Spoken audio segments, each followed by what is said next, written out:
Disqualify करने की power उसकी निकल जाती है, जब तक उनके बारे में निर्णय नहीं।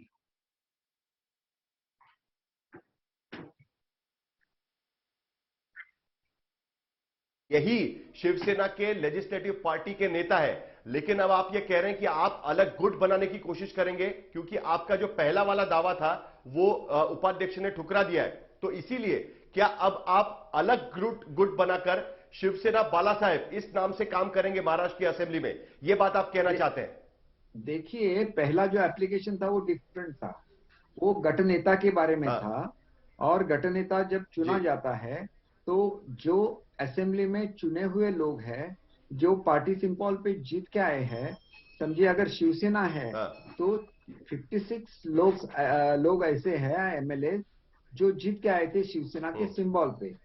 तो उन्होंने अपनी ये दी है डिक्लेरेशन कि हम लोग शिवसेना के नाम से हमारा पक्ष रहेगा और एकनाथ शिंदे साहब हमारे गठ नेता रहेंगे। अगर 56 लोग लिख के देते हैं, अगर उसमें से एक एक्सपायर हो जाते हैं तो हमारी संख्या बचती है 55। अगर 55 में से आपको चेंज करना होगा तो at least 28 signatures you must have. This is a simple logic. और उसको आप टुकड़ा देते हैं तो उसके बारे में भी कोर्ट में जाना चाहिए। तो हर बार कोर्ट में जाना, इट्स जिसे आप बोलते हैं कि ये जो अपनी लोकशाही है उसकी विटंबना है। ये ऐसे नहीं होना चाहिए, उनको ऐसा निर्णय नहीं लेना चाहिए। लेकिन इसको भी हम लोग कोर्ट में चैलेंज करेंगे। और दूसरी चीज ये है कि किसी को भी डिस्क्वालीफाई करने को उनका अधिकार नहीं है। जो डिस्क्वालिफिकेशन का प्रपोजल गया है उसके बारे में भी सोचिए कि विधानसभा या लोकसभा में पार्टी का जो व्हीप होता है उसके विपरीत आपको वोटिंग नहीं करनी है, और इसीलिए वो व्हीप दिया जाता है। यहाँ तो वोटिंग भी नहीं हुई, खाली मीटिंग के लिए गैर हाजिर रहे तो उसके लिए किसी को निकाला जाता है। ये फर्स्ट टाइम हो रहा है भारत में। और एक थोर परंपरा रही है महाराष्ट्र विधानसभा की, जहाँ पे कोई भी प्रॉब्लम आता है अन्य विधानसभा में तो महाराष्ट्र विधानसभा को रेफर किया जाता है। ऐसे विधानसभा में ऐसी बातें करना गलत है। वो कोई पॉलिटिक्स का ये नहीं है, स्टेज नहीं है, वो एक घटनात्मक व्यासपीठ है और उसकी सैंक्टिटी मेंटेन करनी चाहिए। ठीक है केसरकर साहब, लेकिन फिर भी थोड़ा सा कंफ्यूजन इस बात को लेकर इसलिए है क्योंकि सबसे पहले तो यह लग रहा था कि एकनाथ शिंदे ये क्लेम करने की कोशिश करें। आपकी 21 जून की चिट्ठी मैंने पढ़ी है, उस चिट्ठी में आपने ये साफ लिखा है कि शिवसेना पार्टी, आपकी पहली जो चिट्ठी थी वो शिवसेना के चिन्ह के नाम पर जो आपकी लेजिस्लेटिव पार्टी का जो लेटर हेड है उस पर भेजी गई थी। उस चिट्ठी में आपने यह क्लेम किया था कि एकनाथ शिंदे यही शिवसेना के असली गुट नेता है महाराष्ट्र असेंबली के अंदर, और भरत गोगावले ये आपके चीफ व्हिप रहेंगे। अब आप ये कह रहे हैं कि आप एक अलग गुट बनाएंगे शिवसेना से हटकर, जिसका नाम होगा शिवसेना बाला साहेब। क्या यही बात सही है? मैं दोबारा आपसे ये पूछना चाहता हूं कंफर्मेशन के लिए। देखिए, पहली चिट्ठी जो थी वो गठ नेता के बारे में लिखा था शिवसेना के। वो गठ नेता वैसे भी वो बदल नहीं सकते without the majority of the MLA, वो एक बात है। और जब आपको अलग गठ जिसको बोलते हैं कि आप पार्टी से विभक्त हो जाते, ये तो शिवसेना पार्टी हो गई विधानसभा में।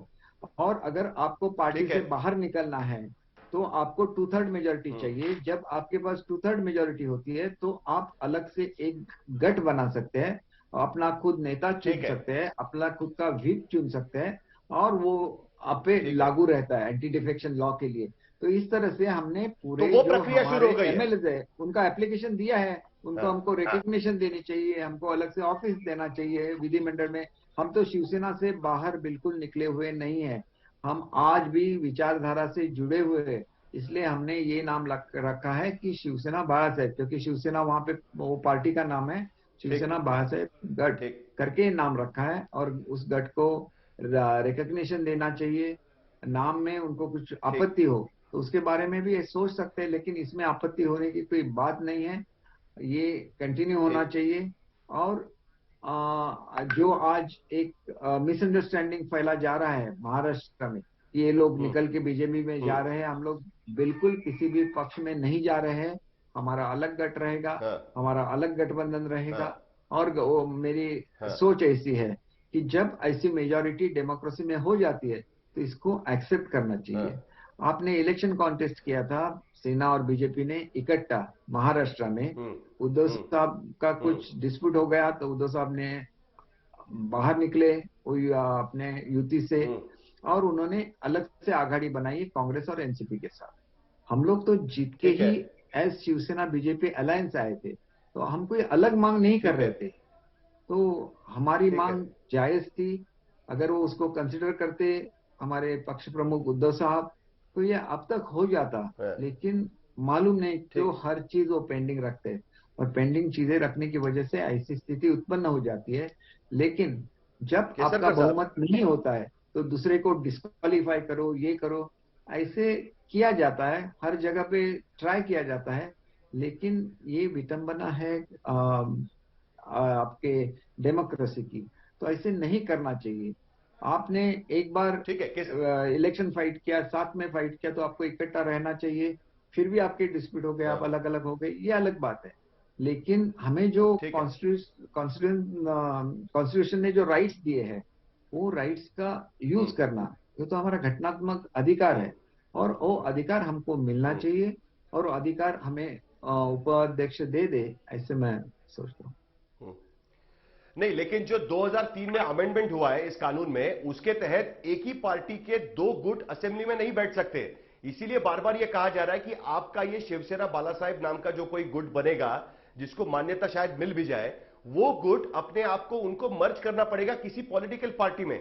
तो या तो वो बीजेपी हो सकती है या आपकी कोई और, ये नहीं है। अच्छा, ऐसे बिल्कुल नहीं है, ऐसे ऐसा कुछ प्राविधान नहीं है। वो तो अलग गट करके आप बैठ सकते हैं, और वैसे हम लोग बैठेंगे। आज जो सिर्फ चल रहा है प्रेशर टैक्टिक्स चल रहा है महाराष्ट्र में, और ऐसे कोई भी नहीं है। जो भी प्रोविजंस हो गए कायदे की, उसके हम लोग अमल बजावनी करेंगे। आप बीजेपी को समर्थन देंगे? आपका गुट बीजेपी को सरकार बनाने के लिए समर्थन देगा? हमारी मांग ये थी कि आप इनके साथ मत रहिए। अब महाराष्ट्र में 2 ही ऑप्शन बचते हैं, या तो आप कांग्रेस और राष्ट्रवादी के साथ जाओ, या तो आप बीजेपी के साथ जाओ, नहीं तो सरकार नहीं बन सकती। फिर से इलेक्शन लेनी पड़ेगी, ये बात है। तो मतलब आप बीजेपी को समर्थन देंगे और सरकार यहां पर बनाएंगे महाराष्ट्र में, यही आपका गोल रहेगा इस पूरे मामले में? बीजेपी को समर्थन देना न देना, ये शिंदे साहब का डिसीजन रहेगा। शिंदे साहब जो भी डिसीजन लेंगे, वो हम सब पे बाइंडिंग है। हमने ऐसे इनानिमसली बोला है कि शिंदे साहब जो भी डिसीजन लेंगे, हम लोग उनके साथ रहेंगे। आजकल हम लोग देख रहे हैं कि ताराजी सावंत जो आपके साथ वहां पर है, उनके घर पे तोड़फोड़ की गई है। मंगेश कुडालकर, उनका दफ्तर तोड़ा गया है। कई जगह पर शिवसैनिक आपके विधायकों के घरों पर जाकर हमला करने की कोशिश कर रहे हैं, उनकी तोड़फोड़ कर रहे हैं। संजय राउत धमकी दे रहे हैं। आपको आज नेशनल एग्जीक्यूटिव की मीटिंग भी है शिवसेना की, उसमें यह तय होगा कि आगे की कार्रवाई किस तरीके से हो सकती है। आपकी क्या प्रतिक्रिया इन सारी चीजों पर? देखिए, जो भी मुख्यमंत्री रहते हैं, वो कॉन्स्टिट्यूशनल हेड रहते हैं स्टेट के, तो उनकी जवाबदारी रहती है। उनको शपथ दी जाती है कि आप किसी के आदमी के बारे में ममत्व या देश की भावना मन में नहीं रखते हुए काम करेंगे, और सब जनता को न्याय देंगे। तो अगर अपनी शपथ नहीं निभा रहे हैं, तो वो गलत चीज है। उनको ये सोचना चाहिए कि वो सब अभी पक्ष प्रमुख है, लेकिन वो अभी उस रोल में नहीं है जब तक वो महाराष्ट्र के मुख्यमंत्री है। तो महाराष्ट्र के मुख्यमंत्री होने के कारण उनको जो भी एक्शन लेना है, वो एक्शन लेना चाहिए।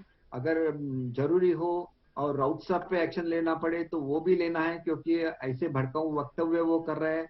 और अपने जो पार्टी वर्कर्स है, उनको उन्होंने क्लियर आदेश देना चाहिए कि आप शांत रहिए, महाराष्ट्र शांत रहना चाहिए, कोई भी लॉ एंड ऑर्डर का प्रॉब्लम महाराष्ट्र में नहीं आना चाहिए। ये उनकी कॉन्स्टिट्यूशनल रिस्पॉन्सिबिलिटी है। कह रहे हैं उद्धव ठाकरे कह रहे हैं कि उद्धव ठाकरे कह रहे हैं कि बागी विधायक ठाकरे सरनेम और शिवसेना का नाम इस्तेमाल किए बिना जीत कर दिखाएं।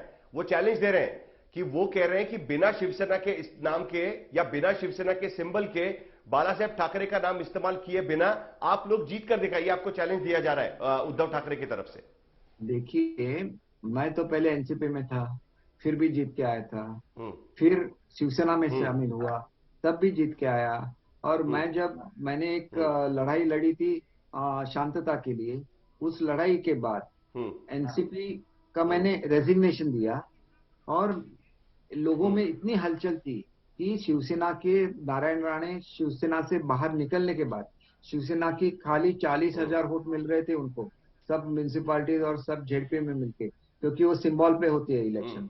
मैं जब पार्टी में आया, राष्ट्रवादी सीधे 1,50,000 से 30,000 वोट पे आ गई और शिवसेना के वोट 1,20,000 से बढ़ गई। ये लोगों की ताकत है। लोगों की ताकत लोकशाही में सबसे ज्यादा अहमियत रखती है। और कोई भी एमएलए अगर चुन के आता है तो पार्टी का रोल उसमें रहता ही रहता है, लेकिन उसकी खुद की भी ताकत रहती है, उसकी खुद की जो एक पॉपुलैरिटी रहती है, वो भी उसका एक कारण रहती है।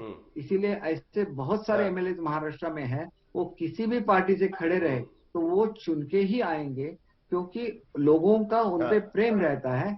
तो आप भी उल्टे ढंग से सोचिए ना, अगर हम लोग आपको कैंडिडेट के तरह मिलते नहीं तो आपको भी 55 कैसे चुन के आते थे? आपने तो इतने खड़े किए थे, वो सब जीत के नहीं आए। तो पार्टी के नाम पे वही जीत के आता है जिसकी खुद की भी पॉपुलैरिटी थोड़ी रहती है। ठीक है, और ये बहुत अहमियत रखता है। शिवसेना बालासाहेब गुट में, शिवसेना बालासाहेब गुट पे कितने 38 विधायक है? शिवसेना से आपने जो लेटर भेजा है उसपे कितने विधायकों के हस्ताक्षर है? 38 विधायकों के हस्ताक्षर उस पर है। 38 विधायकों के हस्ताक्षर है। 38 बिल्कुल है, ये 38 विधायकों के हस्ताक्षर है। और आपके